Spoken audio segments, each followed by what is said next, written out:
Hello, and welcome to today's reading of Death Under Palm Trees, a Jack and Francis Mystery, Book 4 by Carmen Radtke, presented by Itsy Bitsy Book Bits. Chapter 1. Frances Palmer hurried along Oxford Street, huddled into her woolen coat. Whatever people said about mild December, for an Australian, the dampness and wind in London cut straight to the bone. She thrust her hands deep into her pockets. Until 5 minutes ago, they'd been toasty in knitted gloves. Now those garments, together with a scarf, kept a woman with a baby in her arms warm. Frances had encountered the pair trudging along towards the nearest soup kitchen, bare legs mottled with cold and the mother's face old with hopelessness. Yet she could have been no more than Frances's 22 years. As exciting as London was with its bustling streets, grand buildings, and magnificent shops like Selfridge's, her goal for this excursion, the poverty struck Frances much more than it did back home in Adelaide. Here in England, nobody pretended to believe that 1932 would bring a return to prosperity. The stiff upper lip attitude smacked of habit and resignation. Still, Frances had no reason to complain, with enough money in her pocket to replace scarf and gloves and still be able to buy a few presents for her family back home. Outside the enormous building that was Selfridge's, Uncle Sal waved at her. He'd been to visit his old theatrical agent, dating from his heydays as Salvatore the Magnificent, while Frances window shopped. She enjoyed it more on her own than she had expected. Her fiancé, Jack Sullivan, had stayed behind with his mother. Ever since they'd arrived in London, answering an urgent if vague call for Jack's help, Frances had done her best to give them some space. She also refrained from prodding them for details about the purpose of their stay on the other side of the world. Whatever Jack's mother needed from him, his mum would decide when to tell him. For a fleeting moment, the thought crossed Frances's mind that Jack did know but couldn't tell her for some strange reason. She admonished herself. Jack had never lied to her. He would at least mention it to her if he couldn't divulge something. Selfridge's, with its cream-colored columns and stuccoed facade, took her breath away. She had first seen the store on the top of a deck bus when Uncle and Jack took her on a whirlwind tour of the city. Up close, she couldn't stop gawking at the Queen of Time clock, an 11-foot bronze statue of a winged woman in front of two angled clock faces. Have you ever seen anything like it? She asked Uncle Sal as she caught up with him. For Frances, this was her first proper voyage, but Uncle Sal had traveled half the world during his stage career as a vaudeville artist and was used to all sorts of marvels. He smiled at her. She is really something special, he said, and new as well. New? Her jaw came close to dropping. How could any store owner be that rich during this depression that had millions of people hungry and without proper roofs over their heads? As soon as they stepped inside the store, she could understand how. Dozens of shoppers strolled around in the manner of people who were neither strapped for cash nor lacking leisure. Even the shop assistants possessed a refined air that Frances would never ever be able to imitate without huge effort. 3 weeks in London had made her conscious about the stark differences that existed in Great Britain between the upper and lower classes, and also between a native Londoner and a colonial girl like herself. Uncle Sal gave her arm a light squeeze. He too went scarfless, although he'd set out with a checkered muffler wrapped around his neck. In his case, a one-legged veteran had been the recipient. Frances inhaled the fragrant air, redolent of roses and violets and orange blossoms. Her gaze kept wandering to the beauty counters. Enameled powder compacts and swan's down powder puffs would make heavenly presents. She could mail them without worrying too much about the postage or damages during the transport. She imagined her mother flicking open a compact and mentioning to her friends that Frances had sent it all the way from London. If you see something you fancy, love, go ahead, Uncle Sal beamed at her. It's not as if we're here forever. True, she said. It can't hurt to ask for the price. Uncle Sal disappeared while a shop assistant helped Frances select the three prettiest powder puffs and compacts in the lower price range. She'd expected the glamorous girl to look down on her because the lady on the next counter didn't so much as mention money while she piled up a whole beauty arsenal, but instead the shop assistant suggested the best bargains without any prompting. She wrapped Frances's purchases in an elegant parcel as Uncle Sal joined her with a large shopping bag in his hand. Tea, milady? He offered her his arm. There's a Lyons around the corner, Frances said, proud of her newly acquired knowledge of local customs and popular places. Uncle Sal winked at her. Good-o. We'll save that for another day. Frances held her head high as they let the lift boy take them all the way up to the Palm Court restaurant. A waiter led them to the table directly underneath a glass roof with large chandeliers glittering despite the dullness of the day. A few months ago, Frances would have gaped. Now, inured to opulence by their sea voyage on the SS Empress of the Seas and visits to the British Museum and the Old Vic Theatre, she enjoyed her fancy surroundings without being overawed. Having Uncle Sal by her side also helped. She didn't bat an eyelid at what must have been an enormous bill for their tea and an assortment of cakes. Everyone would have thought he was born to wealth instead of growing up on the stage. When she devoured the last morsel of Victoria sponge, Frances swept a crumb off the bottle green jumper Uncle Sal had given her for Christmas. The tweed skirt she'd bought herself from a small dressmaker's shop Jack's mother frequented. They had one more treat in store before they took the underground back to the Hampstead, where Frances and Uncle Sal occupied the guest bedrooms while Jack slept on a comfortable sofa in the study. Jack already awaited them. In a crowd of expectant people, at his side stood his mother, Catherine, wrapped in a camel hair coat with a fur collar, with a dark red hat on her silver-streaked brunette curls. Frances, darling, you'd better let Jack carry your parcels. Catherine pecked her on both cheeks. I'm afraid it'll be an awful crush, but it can't be helped. As if on cue, the crowd moved forward. Jack and Uncle Sal shielded Frances and Catherine bodily until they all came to a standstill to admire a small winged statue on top of the Shaftesbury Memorial Fountain. After a prolonged absence, Londoners were welcoming Eros back in its original place in Piccadilly Circus.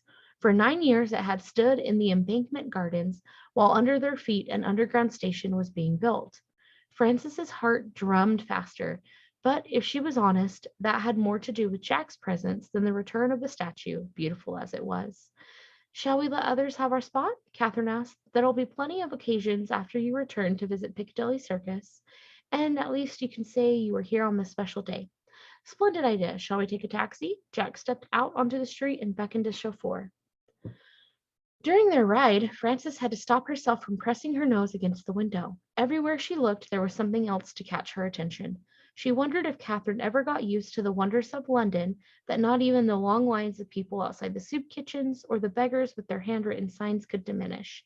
Or did she miss Australia, with its endless sunshine and a freedom for women that had allowed her to divorce Jack's irresponsible father?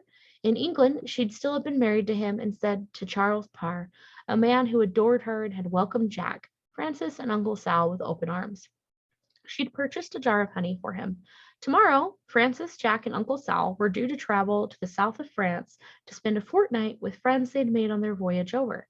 A chuckle rose in her throat. If somebody had told her 3 months ago that Frances Palmer, a switchboard operator from Adelaide, would gallivant across Europe and be invited to perform as Uncle Sal's assistant, Signorina Francesca, she'd have called them balmy as a bandicoot. No, she silently corrected herself.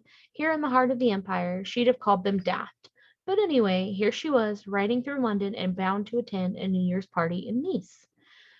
Aromatic logs crackled and blazed in Catherine's fireplace.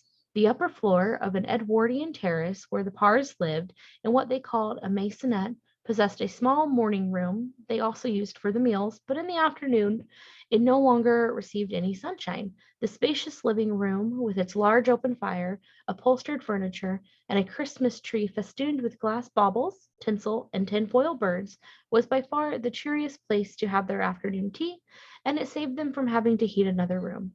Until recently, Jack had supported his mother and stepfather financially, but when Charles had finally found employment again a year ago, they'd declared themselves independent.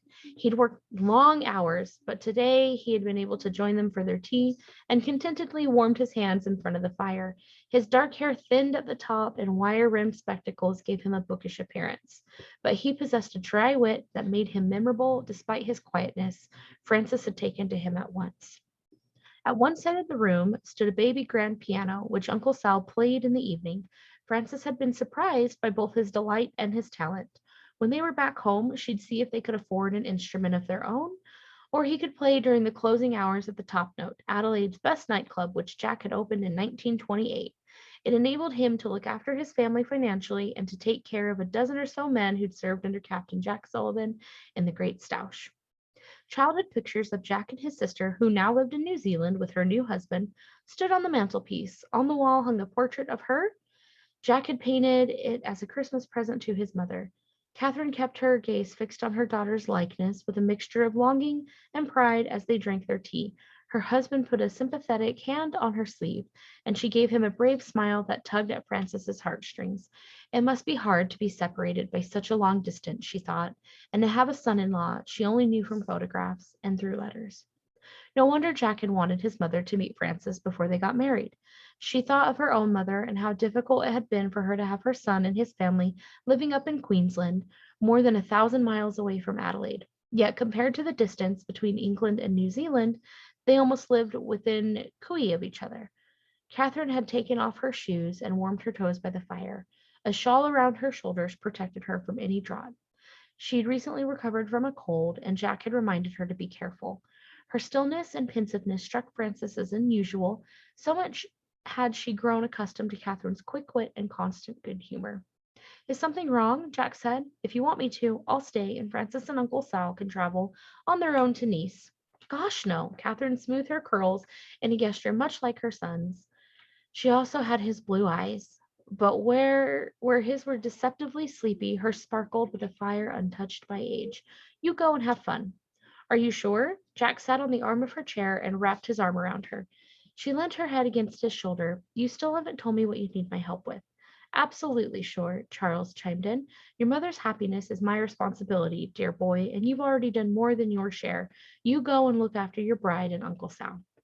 Frances shot them a sideways glance before she and Uncle Sal rose to give them some privacy. Catherine, whose cheeks had turned to becoming pink, motioned her to sit down again. I've lured you here under false pretenses, I'm afraid. Uncle Sal and Frances exchanged a surprised look. Charles took off his spectacles to polish them, very much at ease, which in turn made Frances relax. I don't understand, Jack said. His mother stroked his arm. It's quite simple, darling. You've spent so many years taking care of all of us, which frankly saved us and a lot of others from ruin. But like Charles said, don't you think you should do a few things for yourself? She turned to Frances for support. The club is in capable hands, isn't it? The best, Frances said with conviction.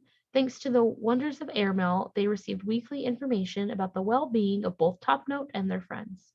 And Charles and I are fine for money. All I wanted for you was to come here and take a few months for yourself, Jack. Do the things you really care about. She gave the portrait, which had captured her daughter's face in exquisite detail, a pointed nod. Go paint. Be happy. Let me organize a nice wedding, and when you return home with your wife, figure out a way to distribute the heavy load on your shoulders. Your wife. The words gave Frances a warm, fuzzy feeling in the pit of her stomach, but she also felt a pang of regret. It should have been her who saw what Jack was missing. Instead, she'd been so wrapped up in her happiness and her own responsibilities as breadwinner for herself, her mom, and to a lesser extent Uncle Sal, that she hadn't realized Jack made sacrifices too. Your mother's too right, she said. This is a holiday. Make the most of it. Catherine twinkled at her son. Your sister put me up to it. I don't know where she gets that meddlesome streak from. We'll see to it that things change a bit, Uncle Sal said. I'm not out to pasture yet, and I do know my way around a stage and the entertainment world. See? All sorted. Catherine sipped her tea. Shall we attempt to wangle tickets for a show tonight, or shall we have a quiet evening in? Jack kissed the hair on his mother's head. Let's stay home.